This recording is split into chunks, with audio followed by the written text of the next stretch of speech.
25 vanaf vers 1 tot en met vers 13 gaan ons saam lees. Dan sal die koninkryk van die hemele wees soos 10 maagde wat hulle lampe geneem het en uitgegaan het om die bruidegom te ontmoet. En 5 van hulle was verstandig en 5 was dwaas. En toe die wat dwaas was hulle lampe neem, het hulle geen olie, sê saam met geen olie, met hulle saamgeneem nie, maar die verstandiges het olie in hulle kanne saam met hulle lampe geneem.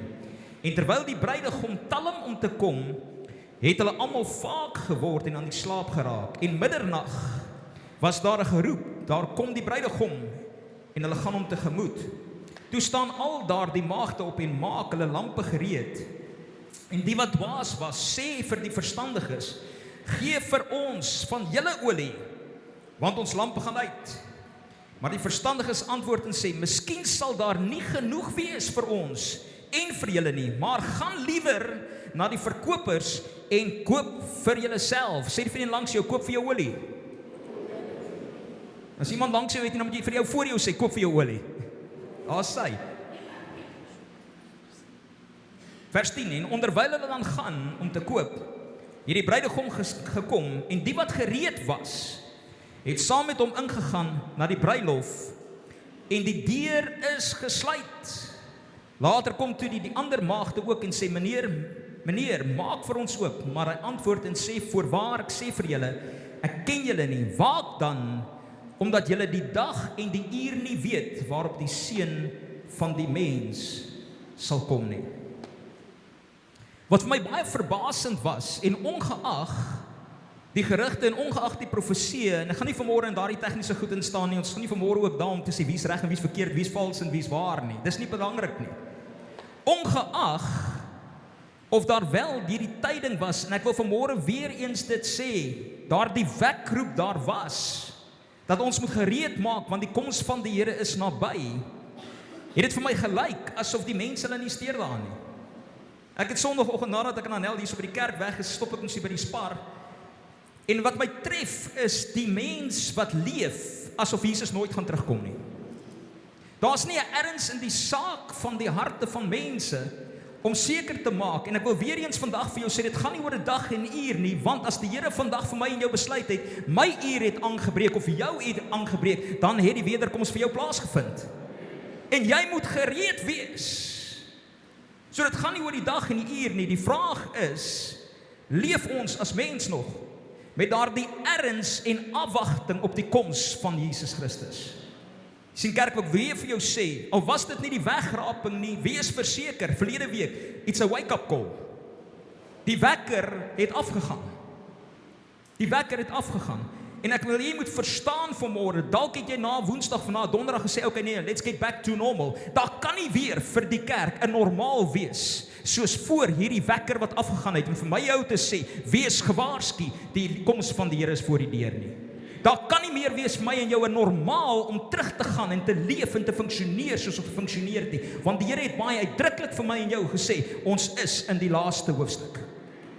Die gevaarlikste vir my en jou, om te dink, dat weet jy wat, nee, ek het dit nou al baie gehoor. Wel, jy moet verstaan vanmôre, jy moet gereed wees, daarom het die skrif gesê verlede week, Efesiërs 5, staan op, ontwaak, jy wat slaap, sodat die heerlikheid van God in ons en deur ons kan skyn. Kerk, ek wil jy moet verstaan vanmôre, God gaan sy heerlikheid laat deurbreek, voor die dag van die heerlikheid gaan kom. En ek en jy moet gereed wees vir dit wat God gaan doen. Wil jy moet verstaan vanmôre, die volgende trompet, wat gaan weer galm, gaan nie 'n wake-up call wees nie. Dit gaan wees, ready or not, here I come. Wil jy moet hoor vanmôre?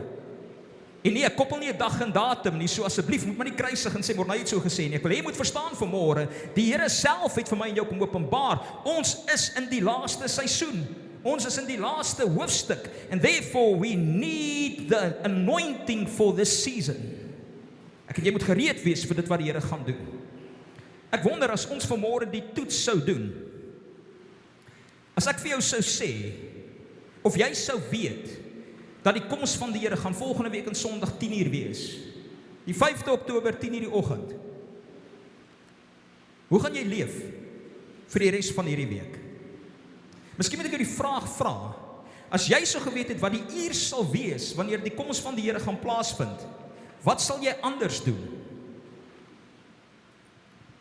En as ek en jy vanmôre nie kan sê, niks anders as wat ek nou doen nie, dan moet ek en jy weet, ons is nog nie besig met waarmee die Here wil hê ek en jy moet besig wees. Eina. Jy sien, wat ek wil hê jy moet verstaan is, die trompet of die wekker, die wekroep om gereed te maak, het die geneigtheid vir my en jou, om te wil wag en te talm, want die seun van die mens het nog nie gekom nie, en dan vind die Here ons nie besig met waarmee ons eintlik veronderstel is om besig te wees nie. Die vraag is, waarmee vind die Here my en jou elke dag besig? Ek sien, ek wil hê jy moet verstaan vanmôre, my en jou mission, ons doel, ons visie behoort te wees, ek gaan voluit leef elke dag, asof dit my laaste is, voluit vir die Here, voluit om hom eer te gee, voluit om hom te aanbid, voluit om hom te verheerlik met my hele wese, met 'n goddelike afwagting dat sy koms voor die deur is. Laasweek vir die worship span gesê, en ek wil dit weer sê, en ek dink ek het dit in die diens ook genoem, elke oomblik wanneer ek en jy aanbid, moet ek aanbid asof dit my laaste is. Elke geleentheid wat ek het om te bid, moet ek bid asof dit my laaste is. Elke geleentheid wat ek het om die woord van die Here oop te maak, moet ek dit oopmaak asof dit my laaste is. Elke geleentheid wat ek het om op te staan om die Here te verheerlik, moet ek dit doen asof dit my laaste is. Elke keer wat ek uitgaan in die strate en siele sien, moet ek dit leef asof dit my laaste geleentheid is om mense van Jesus te vertel.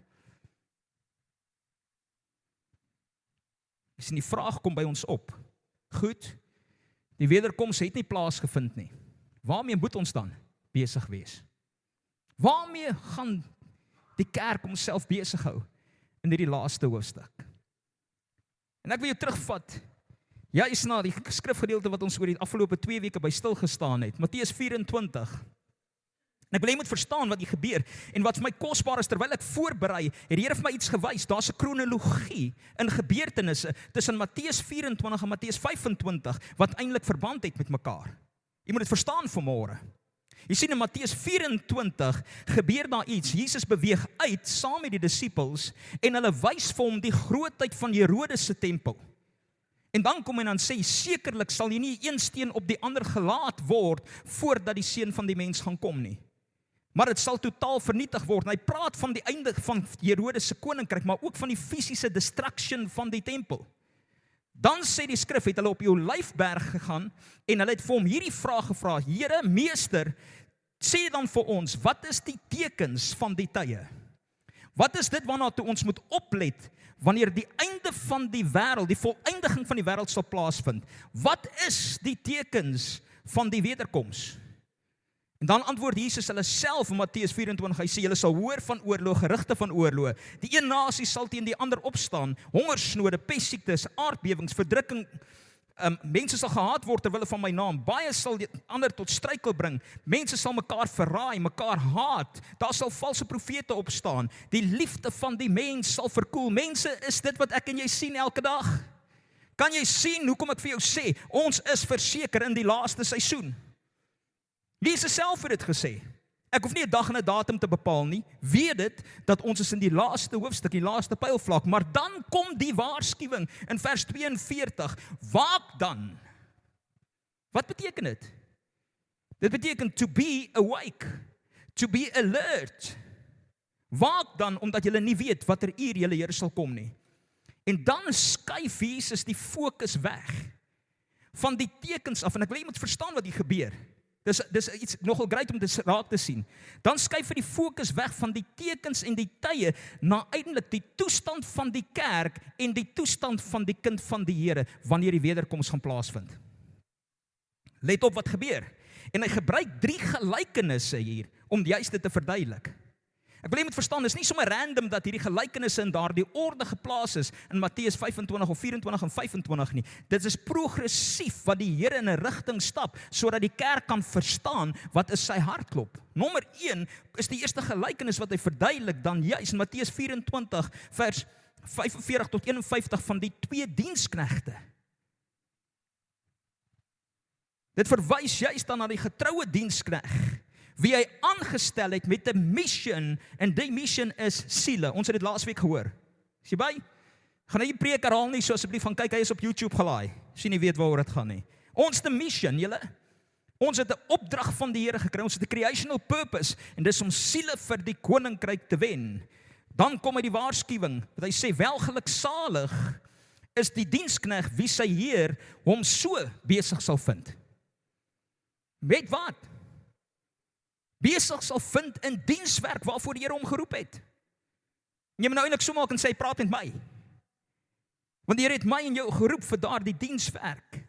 Welgeluksalig is die diensknegt wie sy Heer so besig sal vind daarmee. Hy sal aangestel word oor die Heer se besittings. Mense, dis 'n koninkrykswoord wat beteken, ek en jy gaan in die 1000 vredige jare ooreenkomstig die vrug op my en jou lewe hier aangestel wees om saam met hom te heers. Gaan lees Lukas 19. Dis die ooreenstemmende gedeelte. Maar dan is daar ook die waarskuwing aan die slegte diensknegt. Wanneer hy sê, wie die slegte diensknegt, wie sy Heer nie daarmee besig sal vind nie. Hy sal gepynig word en die deel van die geveinstes gemaak word. Daar sal 'n geween en 'n geknars van tande wees.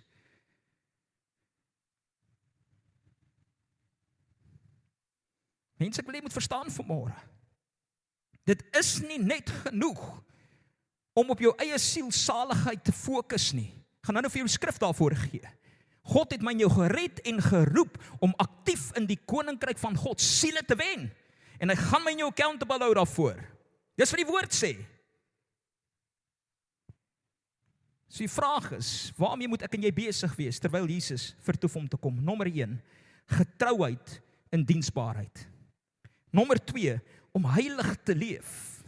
Nommer 3, om bidend waaksaam te wees in afwagting vir die koms van die Here en vir wat die Here wil doen. En nommer 4, om siele te red vir die koninkryk. Waar kry ek dit? Ek het nou net vir jou gelees.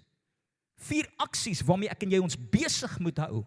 So die eerste gelykenis gaan juist daaroor, waarmee moet ek en jy besig wees terwyl Jesus vertoef om te kom? Is dit tot jou van toepassing? Kom aan. Is jy deel van die kerk van Jesus Christus? Amen. So ek wil jy moet verstaan, dit is op my en jou van toepassing. Dan skuif dit oor na die tweede gelykenis, en dis waarby ons wil stil staan vanmôre, die gelykenis van die verstandige en onverstandige maagde. En hier is die fokus nie op wat hulle moet doen nie, maar eerder op die toestand van die kerk in hierdie tyd waar ons in afwagting is vir die Messias. Hoe moet die kerk lyk? Hoe moet ons funksioneer? Dan is die derde een daarna is die gelykenis van die talente, wat fokus, wat is ek veronderstel om te doen met die gawes, die blessings, dit wat die Here aan my en jou gee, die talente, rykdom wat aan God behoort. Julle sien jy die wow hierin, dat God progressief, Jesus progressief vir my en jou leer, wie ons moet wees, waarmee ons moet besig wees, en wat se toestand ons moet wees, en dat ek en jy alles sal gee, tot sy eer. Maar ek wil stil staan vanmôre, juist dan by hierdie tweede gelykenis, met die tema, hoeveel olie het jy? Hoeveel olie het jy? Hoeveel olie het jy? As ek dit vanmôre kan vir jou kan illustreer, wie van julle almal het motors of ry 'n motor? Kom, kan hande sien. Wie van julle het al motors gery ook? Okay, julle gaan weet waarvan ek praat. Alright, en baie van die paas wat hier is, sal weet, en goed, ons doen dit nie altyd, en ons leer nie altyd ons kinders, wat is die regte ding om te doen, om te kyk na jou motor nie. Wie van julle weet dat dit noodsaaklik is om die olie en water te check op jou motor? Okay? Alright. Wie weet wat gaan gebeur as jy nie die water dophou of die waterlevels reg is nie? Jou engine gaan overheat. Daar gaan nie sirkulasie wees wat die verkoeling kan bied vir die engine nie. Alright? Dis die een komponent. Wie van julle weet wat gaan gebeur as ek nie die olie check? Ekskuus vir my woord, check klink net lekkerder. As ek dit nie kontroleer en kyk of daar genoeg olie is nie. Wie weet wat gaan gebeur? Kom aan. Piet, jy was 'n mechanic geweest. Wat gaan gebeur met daai engine? Hy gaan opblaas, hy gaan oppak, hy gaan seize. Hy gaan vasbrand. Kerk, ek wil jy moet dit hoor vanmôre. Die engine sonder olie gaan seize. Ek het nog steeds die motor. Hy kan mooi lyk van buitekant af, maar as die olie daar is nie, gaan die engine nie beweeg nie en gaan ek nie by my doelwit uitkom nie. gaan ek nie my destination bereik nie. Want die enjin het gesies. Hoekom het die enjin gesies? Ek hoor nie. Daar is nie olie nie. Miskien kan jy sommer klaar agterkom waar ek op pad is. Hoe lyk die kerk vandag? Hoe lyk die enjin van die kerk vanmôre? En ek wil jy moet verstaan, jy sal onthou verlede week het ek juist vir jou die definisie gegee, om die doelwit of om die target te mis, dis die definisie van sonde. As ek nie by my destination kan uitkom nie, dan mis ek die doel, die plan, die target, en dit is sonde. So mense verstaan gou mooi, as die enjin nie gaan loop nie, en die kar kan nie by sy destination inkom nie, ek praat van die geestelike kar, dan word dit gesien, ons het ons target gemis, en dit is sonde in God se oë. Hallo? Hoeveel olie het jy? Hoeveel olie het jy? Ek wil weet vanmôre, hoe lyk my in jou krag? In die Here. Ek wil jy moet verstaan vanmôre, ons lewe in 'n uur, en ek het dit nou die dag vir iemand gesê, na aanleiding van al hierdie dinge wat gebeur het, die gerugte en al die, noem dit maar profesie, of dit waar is of vals, maak nie saak nie. Is ons in 'n uur waar die twyfel in God se woord, en die twyfel in die kerk groter is, as ooit van tevore. Hoor jy wat ek sê? Ek wil jy moet verstaan vanmôre, ons lewe in 'n uur waar dit moeiliker gaan wees vir die kind van die Here om vir iemand anders te gaan sê, jy kan God se woord glo, God is 'n werklikheid en hy is die waarheid en die weg in die lewe, juis as gevolg van die valse gerugte wat daar in die wêreld aangaan. Want hoekom moet ek jou glo? En daar's net een ding wat vanmôre, een faktor vanmôre, daar's net iets wat 'n verskil gaan maak, wat God se woord en God 'n werklikheid gemaak vir die wêreld daar buitekant. En dit is die krag en die salwing van die Heilige Gees.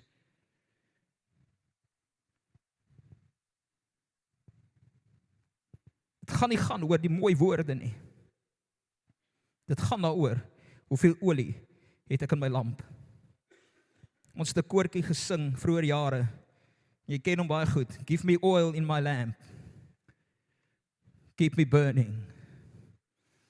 Give me oil in my lamp, I pray. Give me oil in my lamp. Keep me burning, burning, burning, burning. Want ek wil jy moet verstaan vanmôre, die realiteit is, sonder olie in jou lamp, kan jou lig nie skyn nie. Ek wil vir jou dit illustreer. Jy kan vanmôre die beste flitslig op die mark hê. Om jy nie sal weet wat die waarde is van hierdie ouetjie. Die polismanne weet, hierdie ding werk nogal kwaai, hierdie Maglite. Een van die beste flitsligte op die mark. Maar die waarheid bly staan is, sy knoppies kan ek maar druk soveel as wat hy wil. Want as hierdie lig nie batterye in het nie, dan beteken hierdie flitslig eintlik niks nie. Verstaan jy wat ek vanmôre sê? Ek kan die beste teologie hê, die beste worship span hê. As daar nie krag is en die krag van die Heilige Gees is nie, beteken dit niks nie. Want die flitslig sonder sy batterye is eintlik useless. Kerk, hoor dit vanmôre. My en jou saligheid sonder die krag van die Heilige Gees aktief is maak my eintlik useless. Yes, môre, nou is jy baie veroordelend. Nee, ek wil jy moet verstaan vanmôre.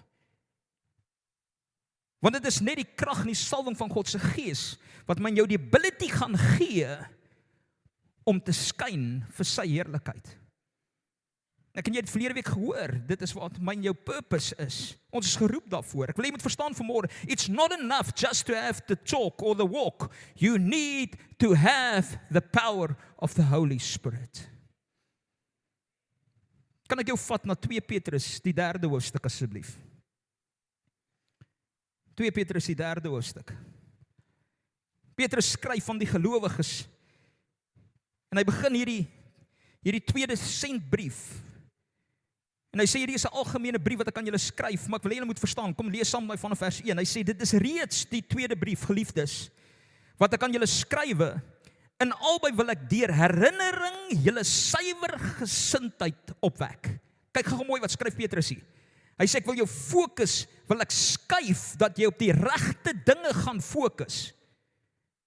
Die opskrif van hierdie hoofstuk, praat hy juis van die dag van die Here wat sal kom. Met ander woorde, in voorloop vir die wederkoms, sê Petrus, kyk, ek wil julle mind shift, dat julle op die regte dinge gaan begin fokus.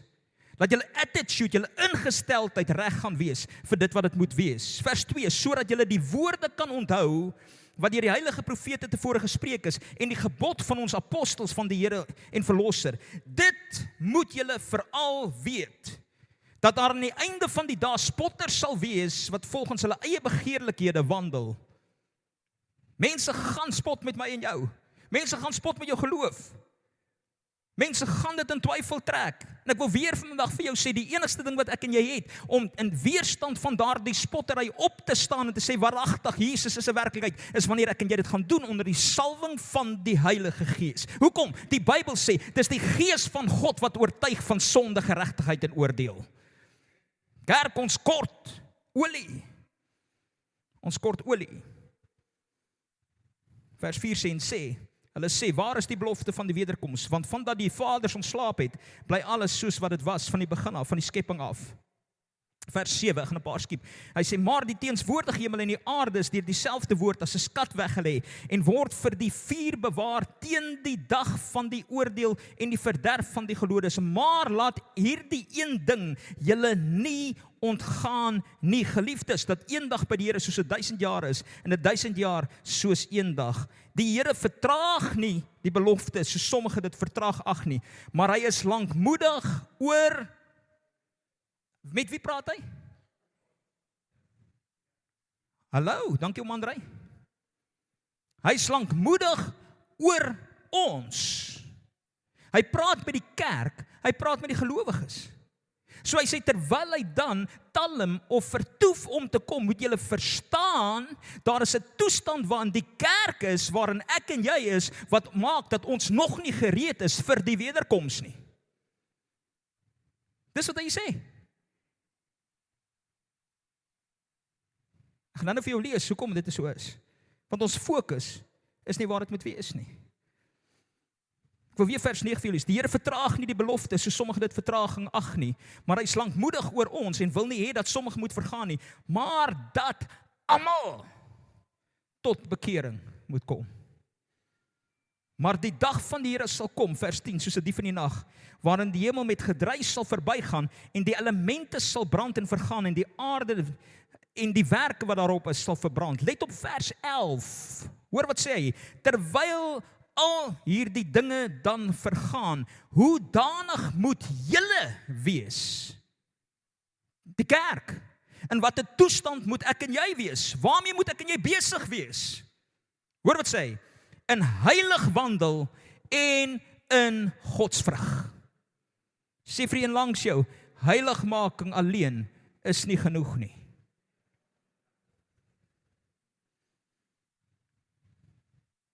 Sê Morney so of sê God se woord so? Kom aan. God wil my en jou vind in heilig wandel. Woordjie heilig beteken anders. Anders as die wêreld. Dis kom hy sê, wees heilig want ek is heilig. Ja, die Bybel sê, sonder heiligmaking sal niemand die koninkryk van God sien nie. Sal jy dit nie kan beleef nie, hoekom? Want as ek nie gaan onttrek uit die dinge van die wêreld nie, die Bybel sê, as ek myself gaan besig met die dinge van die vlees, lei dit tot die verderf, maar wanneer ek myself gaan besig met die dinge van die gees, sal dit wees tot lewe. Hy sê, ek en jy moet besig wees in die toestand van heilig wandel en godsvrug. Kom ek vat jou terug na Matteus 25 toe. Jy moet verstaan vanmôre, hier is 5 verstandige maagde en 5 dwaase maagde. Hier is 'n paar dinge wat jy moet verstaan. Almal was presies dieselfde gekleed. As jy die tradisie gaan lees en die vergelyking wat Jesus gebruik, en ek gaan nie daarin stil staan nie, ons het nie tyd daarvoor vanmôre nie, gebruik hy juist die Joodse huwelik om hier iets uit te beeld. En hierdie maagde was gewees eintlik diensmeisies wat gereed moes gestaan het. Wanneer die bruidegom kom om sy bruid te kom haal, moes hulle die fakkels vat en saam met die bruidegom in die straat afloop om by die venue aan te kom sodat die celebration, die huwelik kan plaasvind. So hulle was gekleed met dieselfde kleed, gereed om dieselfde dienswerk te doen. Hulle het presies dieselfde mission gehad. dieselfde funksie, dieselfde doel. Hulle almal het die bruidegom verwag. Almal het olie, hoor gou mooi, almal het olie in hulle lampe gehad.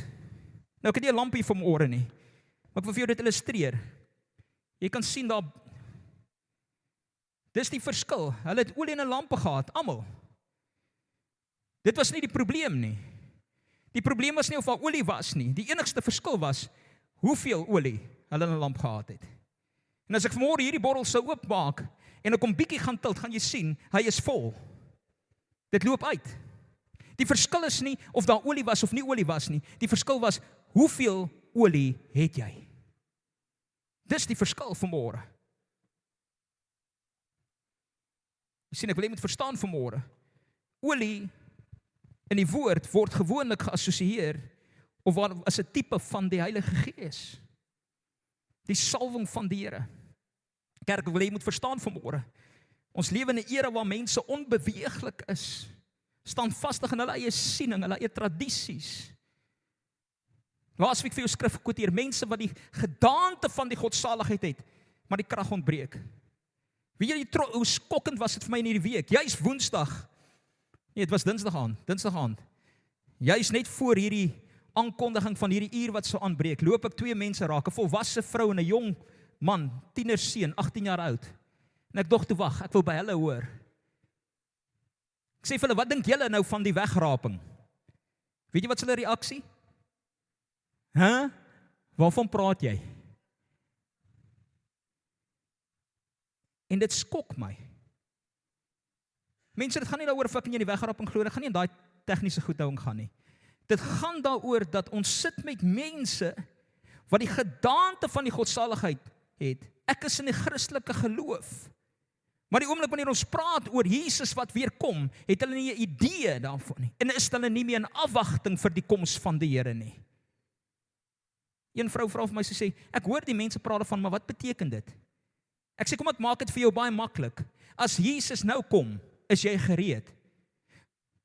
Sy kyk my so sê, ja, ek en my man het besluit en goed, ons sal nie kwaad vir mekaar gaan slaap nie, en ek sal nie kwaad uit die huis uit gaan nie. Doch toe jy mis dit, sussie. Jy mis dit. Mense wat die gedaante van die godsaligheid het, ek behoort tot die Christelike geloof. Kom aan, kerk. Mense is onbeweeglik. Ek wil hom sê in hulle comfort zone gered. Hulle het al die preke gehoor, hulle ken al die aanhalings, hulle kan selfs die skrifte quoteer. Ek wil jy moet verstaan vanmôre, dit is juis dan in hierdie tyd waar ek en julle nie gaan bereik net deur die woord nie. Die enigste wy wat ek en julle gaan bereik met die waarheid, die evangelie, is die woord wat bekragtig is deur die Heilige Gees. Dit is God se plan en dit was nog altyd so.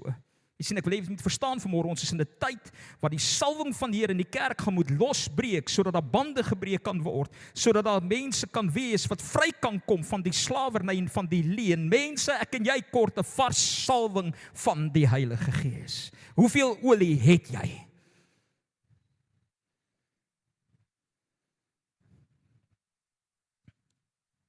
Wil jy moet verstaan vanmôre, God is gereed om iets groots en iets niets te doen. Dink nie ons het besef aan die begin van die jaar toe die Here vir ons die tema gegee het, die jaar van groot dinge, wat dit beteken nie, wat dit inhou nie.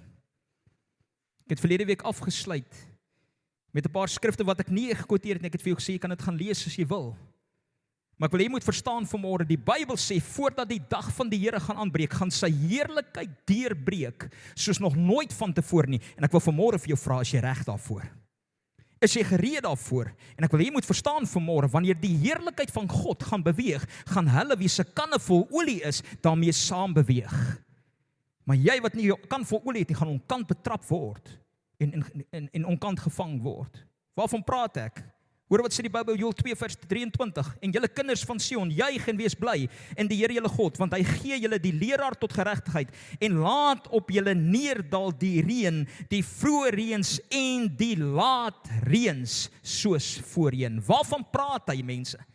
As hy praat van die vroeë reën en die laat reëns, Ek het gaan kyk en ek het dit gaan navors en dit gaan daaroor wanneer 'n landbouer, 'n vrugteboer, wanneer hy die bome geplant het of hy's besig om daardie of enige graan gewas, wanneer hy dit gesaai het, kan hy nie te veel water gee nie. Dis nodig vir net die regte hoeveelheid water vir daardie saad om te ontkiem. Maar die oomblik wanneer daardie vrug, daardie plant sy hoogte bereik het voordat hulle die oes moet inbring, dan word daardie plant oormatig water gegee sodat hulle die oeskwaliteit kan maksimaliseer. Waarna verwys dit, mense? In Handelinge 2 sien ons die uitstorting van die Heilige Gees, die vroeë reëns, en het jy gesien wanneer die Gees van God beweeg, waar die apostels beweeg het, waar die kerk van die Here beweeg het, daar het hulle geopereer in die Gees van die Here en het die Gees van God kragtiglik mee saamgewerk. Dis die vroeë reëns, net nodig was, maar ek wil jy moet verstaan, die landbouer is gereed om sy oes te kom inhaal, en daarom gaan hy die kerk vat met sy heerlikheid.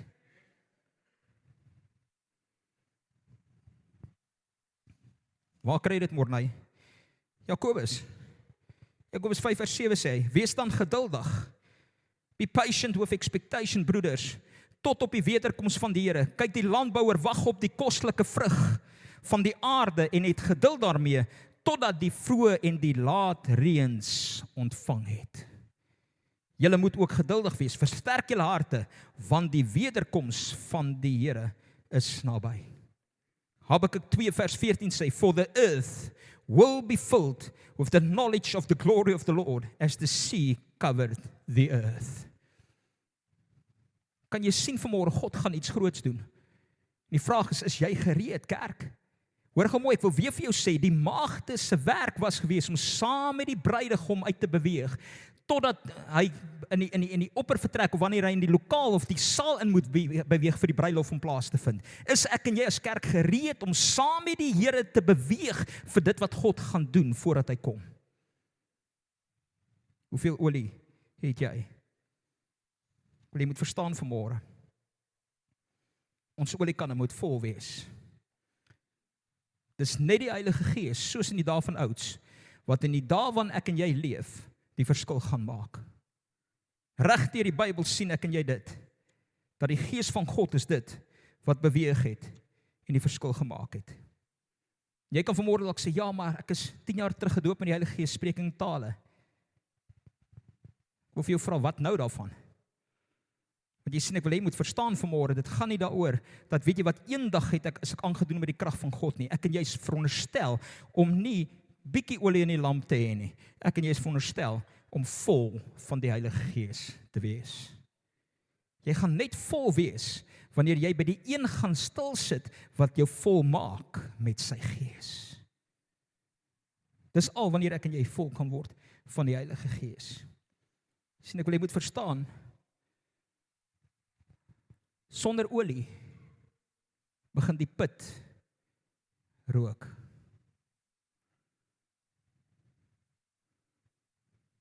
Waarvan praat jy, Morney? As die olie opraak, gaan ek net rook gee en nie lig wees nie. Kom aan, kerk. Verstaan ek en jy vanmôre die erns hiervan? Hoe helder gaan my vlam brand sonder die olie? Ek wil jy moet verstaan vanmôre, wanneer die krag van God se Gees ontbreek, verval ons in religious activities without power. Wanneer ek en jy funksioneer buite die Heilige Gees, funksioneer ons uit die dominion van die Heilige Gees uit. En wie se gesag tree jy dan op? Kom ek gaan aan. Sien, ek wil jy moet verstaan vanmôre, we need to be on fire for the Lord, continuously filled with the Holy Spirit, to burn with fire for the Lord. Inteendeel, God, ja, die Bybel sê, hy doof nie die put wat brand uit nie, maar hy reignite dit deur sy Heilige Gees. Hy maak dit skoon en reignite dit deur sy Heilige Gees. Verstaan vanmôre, God gooi my en jou nie weg nie, maar vanmôre sy wekroep tot my en jou, kry meer van die Gees, kry meer olie in jou lewe, sodat jy aan die brand kan wees vir die Here. In Openbaring, die 3de hoofstuk, lees ek en jy van 7 gemeentes, eintlik van hoofstuk 1 af tot en met hoofstuk 3, van 7 gemeentes, of 7 briewe wat Johannes skryf aan die kerk, 7 gemeentes, en dis 7 tydsfases van die kerk-era. En ek wil jy moet gou kyk wat sê van die laaste tyd, van die laaste kerkfase. Openbaring 3 vers 14. Hy skryf van die gemeente in Laodicense. Laodicense mense was 'n grondgebied wat geken was vir die bankwese. Met ander woorde, die geld, die koffers was daar gewees. Hulle was geken in hulle rykdom in wolproduksie. Hulle was geken daaraan dat hulle die mediese universiteite gehad het en in besonders medisyne ontwikkel het wat juis vir die oë gebruik was in daardie tyd. Maar hulle het een probleem gehad. Dit is die gebrek aan vars water. En wat hulle dan gedoen het, daar was warmwaterbronne buite die stad, buite die grondgebied, en dan het hulle die water in vore aangelê na die stad toe. Hoekom sê ek vandag vir jou die goed? Want ek wil jy moet, dis die konteks van die skrif. Want as jy dit nie gaan verstaan nie, gaan jy die skrif nie verstaan nie. Hoor wat sê hy nou van vers 14. Hy sê, en skryf van die engel van die gemeente van Laodicense. Dit sê die Amen, die getroue en waaragtige getuie, die begin van die skepping van God. Ek ken jou werke, dat jy nie koud is en ook nie warm nie. Was jy tog maar koud of warm? Hoekom vergelyk jy dit hier? Hoekom praat hy juist van koud of warm? Want jy trek die vergelyking sodat die mens dit kan verstaan. Koue water is refreshing. Dis kom hy verwys na koud en warm. Dit gaan oor die water wat aangelê was. Koue water is refreshing. Warm water het medisinale waarde. Ek wil vanmôre vir die kerk vra, is ek en jy nog die refreshing vir die wêreld daar buitekant? Is ons nog die een wat daar die genesing bring vir die wêreld daar buitekant? Of is ons afgekoel en vervlou? Inteendeel sê die Bybel, God het so ewel daarin, dat ons nie meer doen in die wêreld wat ons doen nie. Hy sê, ek sal jou uit my mond uitspoeg. Kom aan. Is dit wat die Bybel sê? Hy kom en hy vergelyk dit. Juis daarmee om medioker te wees, om so sout te wees wat laf geword het, wat sy smaak verloor het. Hoe lyk hierdie kerk? Kom ons lees vanaf vers 16, skies. Maar nou, omdat jy lou gemiddeld is en nie koud of warm nie, sal ek jou uit my mond uitspieg. Want jy sê ek is ryk, hoor mooi. Jy sê ek is ryk en het verryk geword. Hierdie woordjie ryk en verryk geword, praat daarvan, ek is gebless. As ek kyk na my fisiese omstandighede en wat ek het, is ek die geseënde van die Here. Dis wat hulle gesê het. Mense, klink dit bekend? Is dit die kerkera van vandag? Kom aan. So gefokus net of give me, oor my blessings. En ons kom nie iets agter nie. Hy sê julle is ryk en het verryk geword en het aan niks gebrek nie. Maar jy weet nie eers dat dit is jy is wat elendig en beklaanswaardig en eintlik arm van gees is en blind is, wat nie kan sien waarmee die Here besig is nie en eintlik naak is, onbekleed, nie eers met geregtigheid bekleed is nie. Dis die toestand van die kerkmense vandag. Dis die laaste brief in die laaste hoofstuk. Dis wat hy sê die toestand van die kerk is. Ek raai jou dan aan om vir my te koop goud wat deur vuur gelouter is, sodat jy kan ryk word en wit klere dat jy jou kan aantrek en die skande van jou naaktheid nie openbaar word nie, en salf om jou oë te salf, sodat jy kan sien. Mense, ek wil jy moet verstaan, daar's niks so erg in die Here se oë, soos Christene wat hom halfhartig dien nie. Daar's niks so erg in die oë van die Here, soos Christene wat selfgesentreerd, selfvoorsienend en soekend is net na hulle eie belang nie. Maar nou is hard besig. Dis wat die woord sê. En julle al hoekom ek vanmôre het met my jou deel, want God is besig om my en jou in gereedheid te kry, sodat ons oliekanne sal volmaak vir dit wat die Here wil doen.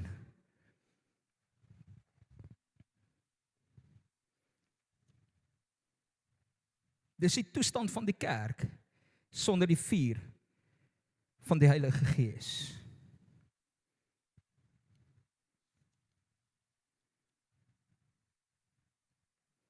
Ons kan nie meer staat maak op ons eie teologie nie, op ons eie programme nie, mense.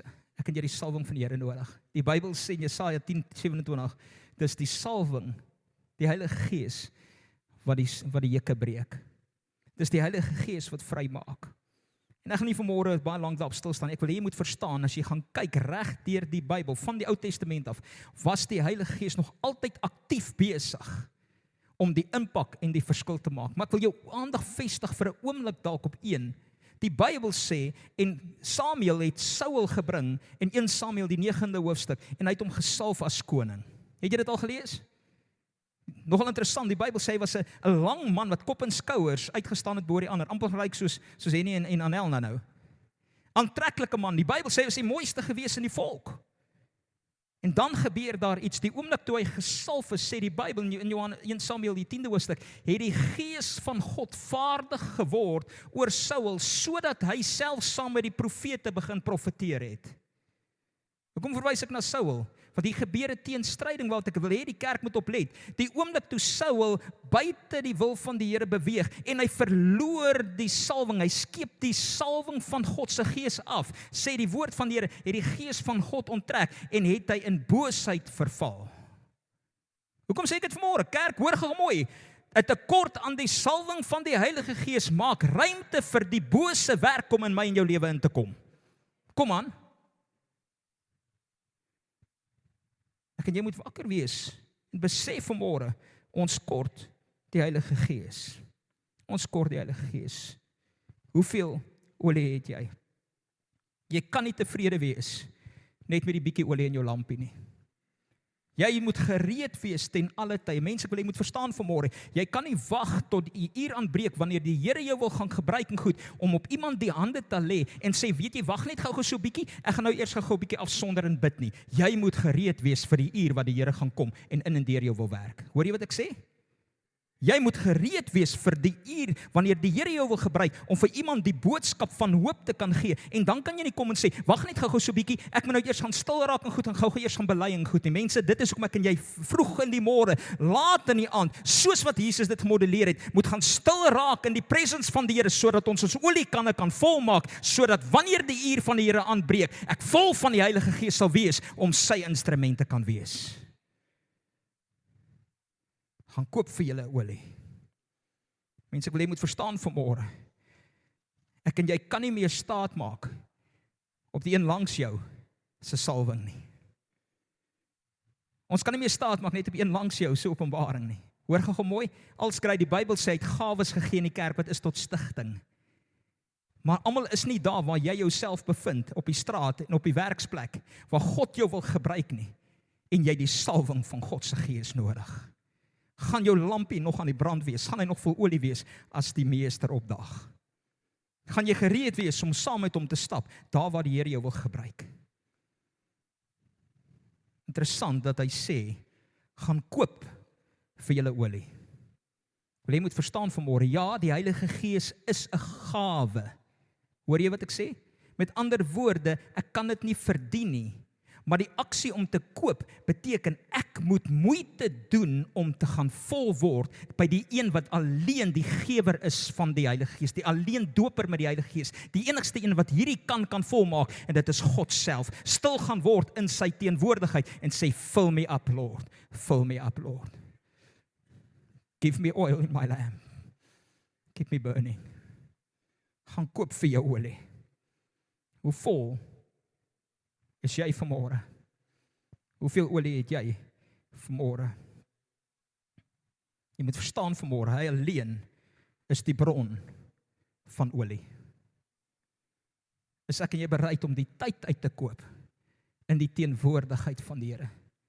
Dawid skryf in Psalm 92, hy sê, wanneer ek lof besing en hom aanbid, en tyd in sy teenwoordigheid spandeer, vers 10, hy sê, dan hef hy my horing op, dan plaas hy my in die teenwoordigheid of in 'n posisie van autoriteit, en sy salwing is op my. Dit gaan kos dat jy tyd gaan uitkoop, mense. Tyd in gebed, tyd in die presence van die Here. Hoor gou mooi, tyd om die aangesig van God te soek, nie te kom met my in jou shopping list van sê, Here, bless my net nie. Tyd in die teenwoordigheid van die Here. Daar's 'n baie belangrike ding wat ek en jy moet verstaan vanmôre. Die wetenskap sê, of die sielkundige wêreld sê, dat die mens 33% van jou identiteit is wie jy is. God het jou uniek gemaak. Dit is onbeweeglik, dit is standvastig. Dit kan nie verander nie. Dis die unieke persoonlikheid wat God jou gegee het. Sielkunde sê 66% van die mens is aanpasbaar en hy pas aan sy omstandighede. Het jy dit al agtergekom? As jy net lank genoeg in 'n geselskap is, begin jy narek net soos hulle praat? Sê die spreekwoord nie, meng jy met die semels en die varke vreet jy op nie. Kom aan.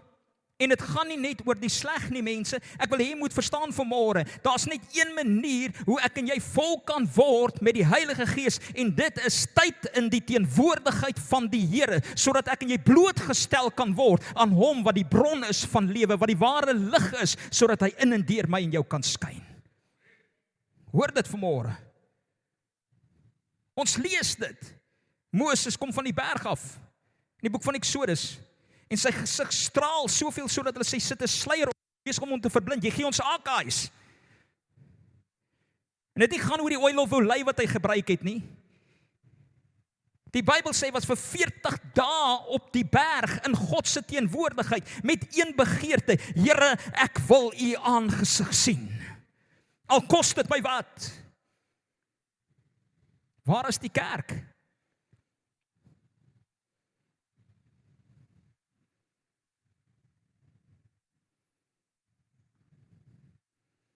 Ons verwag vanmôre, God moet my en jou gebruik om op siekes die hande te lê. Hallo? Wie begeer dat God jou moet kragtiglik gebruik? Kom aan, ek wil die hande sien. Ek wil my hande en my voete opsteen. Wie verwag dat die Here sy heerlikheid in jou lewe gaan openbaar? Amen.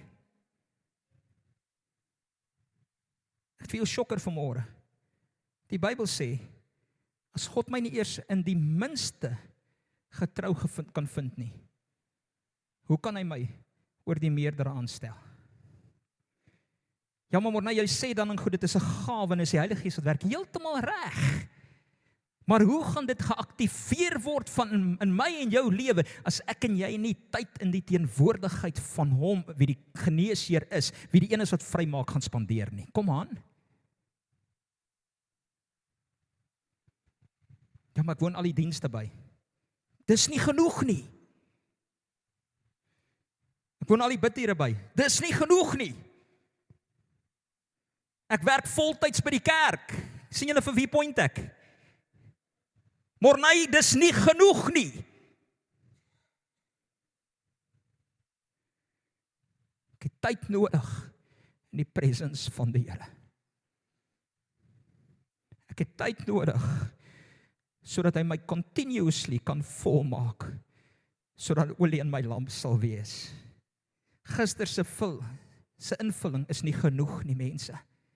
Want as die lamp gebrand het en daai olie is geconsume, gaan die put net begin rook. I need the presence of the Lord. Ek het die salwing van God se Gees nodig. Kom ek vat jou na Efesiërs 5 toe. Ek is amper klaar. Ek is besig om af te sluit. Worship span, julle kan so lank opkom. Efesiërs 5 vers 18. Sit hom gou vir my op. Hoor wat sê hy daar? Lees hom gou saam met my. Moenie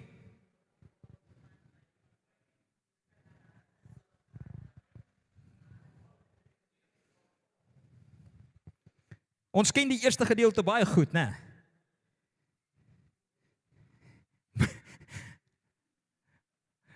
Moenie dronk word van wyn nie, want daarin is losbandigheid.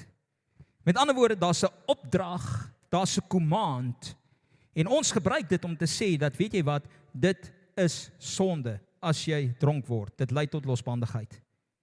Mense, ek wil jy moet verstaan, hier's twee gedeeltes wat 'n command is hier. Die eerste een sê hy, moenie dronk word nie, dis 'n command. Die tweede een is ook 'n command, maar word met die Gees vervul.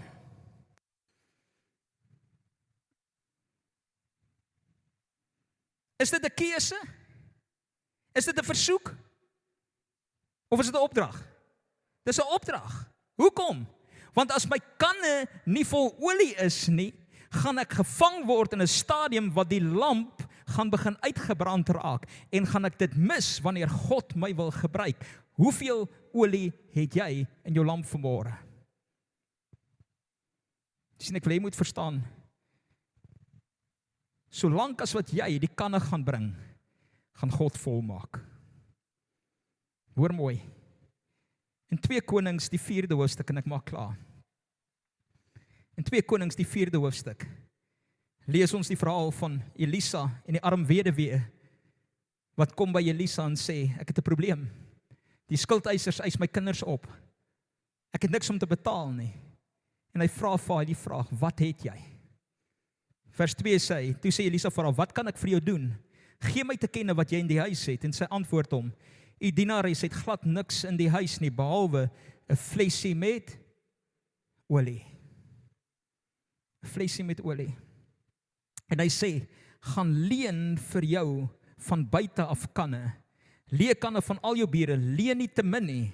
Gaan dan en sluit die deur agter jou en jou seuns toe en giet al daardie kanne en sit weg wat vol is. En sy toe van hom af weggegaan en die deur agter haar seuns toegesluit. En terwyl hulle vir haar aanbring, giet sy in. En sy giet in. En sy giet in.